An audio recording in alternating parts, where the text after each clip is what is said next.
What is going on, y'all? It is the Caveman back at it again with another video, trying to keep the momentum going with the long form. This will be 2 weeks in a row. I'm pretty proud of myself. Today, I wanted to take the time to grade the transactions that occurred at the trade deadline because a lot of people had different opinions about. So the way this is going to work is I'm going to grade the trade from the perspective of both teams involved. This will be a letter grade being A+, B-, C+, you get the gist. Then I'm going to grade the trade overall, and this is how I'm going to categorize how I go through the trades in this video, whether it is a fair trade, there's a clear winner, or if I slightly prefer one side. I think it's pretty straightforward. Let's jump right into it. So let's start with the one trade I categorized as a lean, meaning I did prefer one side slightly more, and that would be the trade in which the Seattle Seahawks acquired Leonard Williams from the New York Giants for a second and a fifth. What I've read, it seems like the majority believes that this trade was won by the New York Giants, and let me tell you why I don't think that's necessarily the case. From Seattle's perspective, you have to see and understand the vision, and it's a risky vision, I'll tell you that much. Going to the deadline, they did want to prioritize replacing Uchenna Nwosu, who did get injured, and just overall beefing up that defensive front, and they get it done, slightly overpaying for Leonard Williams. It is worth noting that the Giants will be handling whatever money is left on the expiring Leonard Williams contract, which is what makes the compensation look slightly higher than what it should be. That's exactly where the risk comes in for Seattle. Leonard Williams is going to need a new contract after this year, and he's already been franchise tagged twice, which means it can't happen a third time, so he is going to have leverage over the Seahawks, and he's going to want to make that bread. Obviously, Seattle understands this, so what they're saying is that they think they have a chance at making or maybe even winning the Super Bowl this year. They're putting all of their eggs in 2023. You might be thinking to yourself, well, that's outrageous. There's no way the Seahawks are winning the Super Bowl, and although I do tend to agree, I personally think you have to respect Pete in this franchise for trying. They saw an opportunity to make up the best roster that they've had since their Super Bowl days to make a run in what is truthfully a desolate NFC at the moment. I mean, last year they were down 1 point at halftime against the 49ers in the wild card, and considering the circumstances, that was a pretty good measuring stick. Now, as we speak, the 49ers just handed them the division on a silver platter with their 3 straight losses. So Seattle is left with who in their way? The Eagles, Cowboys, I guess? The point being, if Seattle can play up to the potential with the talent they have on that roster and they get hot at the right time, I don't think it's that crazy to say that they might be able to make a very deep playoff run. Whether you actually think that's possible or not from your perspective, you have to put yourself in the shoes of Seattle, and they feel like this is the best opportunity or one of the best opportunities they're going to have in quite a long time. I respect them for taking their shot. Oh, and therefore, from their side, I give them a B. Now, let's look at it from the other side of the pond. The New York Giants acquire the 2nd and 5th round pick, and even though they might be eating some of that remaining money, it's safe to say that they got the safe side of this deal. Any day you could get that type of compensation to contribute to your rebuild for a guy that's going to be looking for a huge paycheck is a good day. This was a lesson taught by Joe Schoen to the rest of the football world. This is how you squeeze the most out of a team that think they can contend when doing business. With all this being said, I'm going to give the Giants a grade A for this transaction. I do lean and prefer their side simply because it is safer, but it's also one of those things where time will tell how it works out for the Seattle Seahawks. If it pays off for them, then they absolutely won. That takes us into our next category, and these are the trades in which I thought one side was a clear winner. Starting with the trade where the Jacksonville Jaguars acquired guard Ezra Cleveland from the Minnesota Vikings for just a 6th round pick. From Jacksonville's perspective, boy oh boy did they make out like bandits in this one. Ezra was recently benched over in Minnesota, but that doesn't change the fact that he is still a starting caliber guard and excellent depth to have on your team. As I'm sure you're aware, good offensive lineman depth is very hard to come by, especially at this time of year. Jacksonville gets to walk away with a low-end starting caliber guard for just a 6th round pick. This will go such a long way down the stretch. Losing starting offensive lineman at the wrong time can absolutely alter the course of your championship run. So I am a huge fan of this one for Jacksonville. I give them an A+.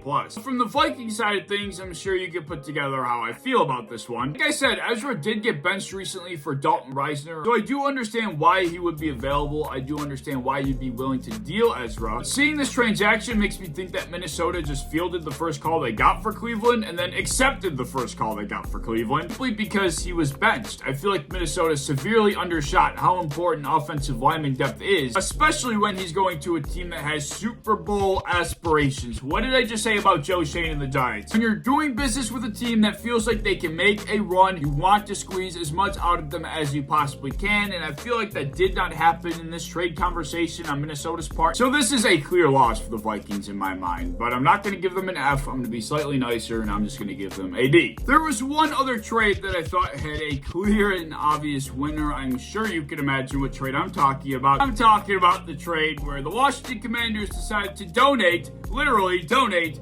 Chase Young to the San Francisco 49ers for a third-round pick. From San Francisco's perspective, I mean, anytime you can get your hands on a premier pass rusher like Chase Young, rental or not, for the price of a third-round pick that's going to be very late, by the way, you absolutely pull the trigger. I mean, there's not even a thought that goes behind this one. I would say worst-case scenario for San Francisco is that they spent a late third-round pick on a much improved chance to win a Super Bowl. I think anyone's making that trade any day of the week. Nick Bosa needed help collapsing pockets. Chase Young will absolutely do that for you. And honestly, knowing the 49ers track record with defensive linemen, this might be the best version of Chase Young that we have seen since 2020 Chase Young. And 2020 Chase Young was a scary human being. I mean, there's just so many things I don't understand about this trade. They traded Montez Sweat prior to this. Why not hang on to Chase Young then? Why did you trade both of them? Why did you give Chase Young for a third round pick? I don't get it. I still cannot believe this happened. A+.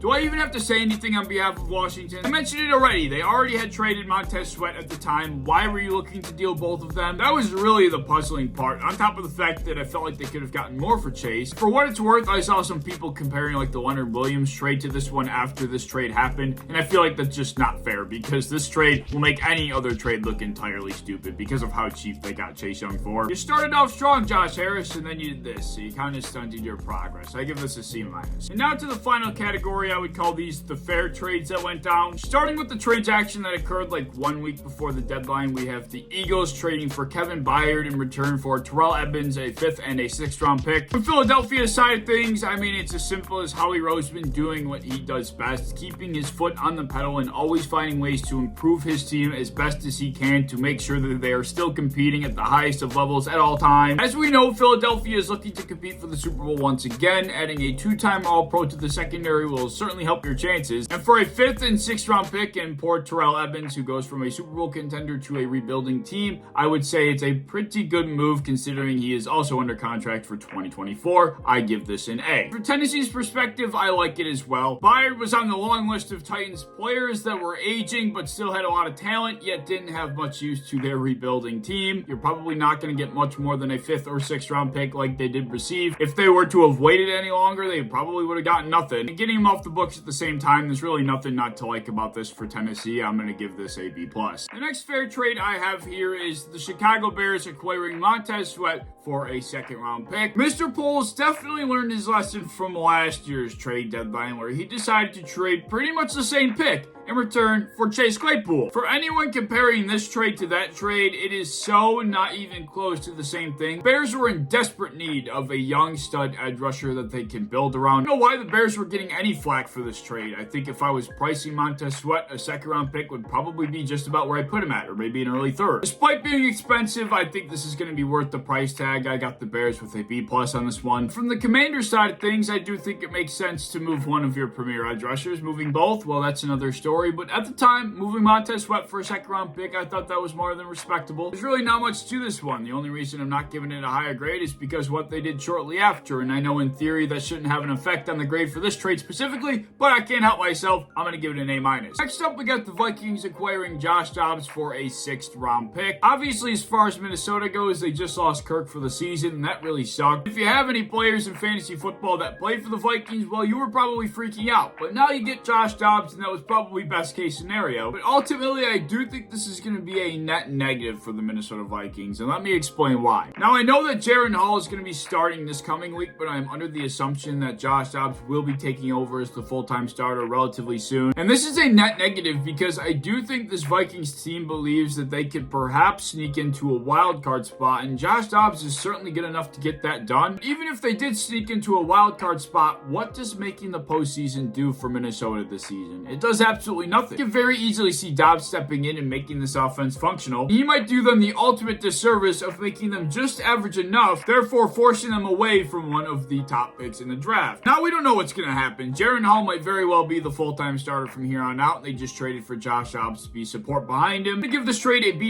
for Minnesota, it does make complete sense. I see where they're coming from with it. I just don't know if it's going to be for the best, assuming Dobbs becomes the full-time starter. I'm not going to bother changing bandanas for the Cardinals. It's pretty straightforward. You're getting Kyler back. You want to see what you have in Clayton Tune. Josh Dobbs really offers nothing to you. You might as well move up in the draft and get something for him before the deadline. I give this a B+. The Detroit Lions also decided to get in on the action as they acquired Donovan Peoples-Jones from the Cleveland Browns for a 6th-round pick. Sitting in the Lions' shoes, you just lost Marvin Jones as he stepped away from football for personal matters. So now you have a vacancy at the boundary wide receiver spot. You need somebody that's a bigger body that can go up and high point the football. Because without Marvin, they really didn't have anything of the sort. But now you bring in Donovan Peoples-Jones. Standing at 6'2", this guy can go and get that damn thing. And I personally think DPJ is one of the most underrated wide receivers in football. If you've been following my content for quite a while, you would know I've been touting that take for a very long time. Coming off of a career year in 2022, but this year he's really been pretty silent. I would imagine a lot of that has to do with quarterback play. So hopefully now that he's with Detroit, he can get a fresh start. I give the Lions a B+ for this one. From Cleveland's side of things, I do think they lose a dynamic playmaker, but guys like Elijah Moore, guys like Marquise Goodwin have really stepped into the role that DPJ really kind of provided to them. Obviously, Amari Cooper is still there making a difference. David Njoku's always involved in the passing game heavily. And on top of the bad quarterback play, DPJ is kind of unsilent in an offense like that, so they really had no need for him. The Lions are absolutely looking for an archetype receiver like DPJ. It just made too much sense. They get an expected return. I give this a B+ for Cleveland as well. The final trade that falls under the fair trade category is the Bills are acquiring cornerback Rasul Douglas and a 5th-round pick from the Packers in return for a 3rd-round pick. From Buffalo's perspective, we heard all the noise surrounding Jalen Johnson from Chicago. He was a big trade candidate come the deadline, but ultimately, despite Johnson's trade request, they decided not to honor it and took him off the market, so the Bills had to pivot, and they went to Green Bay. If you've been paying attention to Bills football to any extent, you would know that the Bills' cornerback room was on life support. Ever since Trey White went down, we've been really struggling in that area. 2022 first-rounder Kyrie Elam tried to step up. He really struggled, and it turns out that he's now dealing with an ankle injury. This is a great move in many respects. Not only do we beef up that defensive back room, but we also get a great schematic fit. Rasul Douglas isn't somebody we're going to have to force into a role here. He should just slide right in, and as Brett Coleman put it, he is probably the most Bills player that wasn't already on the Bills roster to begin with. And although this might not be a big deal for most people, I really like the fact that Brandon Beane got an extra 5th-round pick on top of it because he is excellent when it comes to those selections later on in the draft. We've seen it time and time again, and I would grade this an A flat for the Bills at this trade deadline. And from Green Bay's perspective, fan base wasn't too happy, but if you look at it from an objective perspective, it did make complete sense. Gooch was smart to recognize that this was a rebuilding year and to take advantage of whatever he could come the deadline before it was too late. Getting a 3rd-round pick for Rasul was pretty solid value. That team still has Eric Stokes stashed on IR, so they still are solid in that room with Jair Alexander as well. And I know Packers fans are always suspect of what their 3rd-round pick might turn into, but when you look at the trade for what it is right now in a vacuum, it was a good one, regardless of whatever player ends up being drafted with this pick. I would also give this an A, just like I did with the Bills. So that covers everything that happened at the deadline. Let me know what trade you thought was the best, what trade you thought was the worst. If your team was involved in one of the transactions, let me know your thoughts of it down there as well. But as always, if you enjoyed, please like, subscribe, do all that fun stuff. If you want to hit the bell to be notified when I upload, I would appreciate that. You want to go over to Twitter, follow me over there. I would appreciate that as well. I have a TikTok down in my description that I think you should check out. And I hope to see you in the next one. We're not getting stronger, we're getting weaker.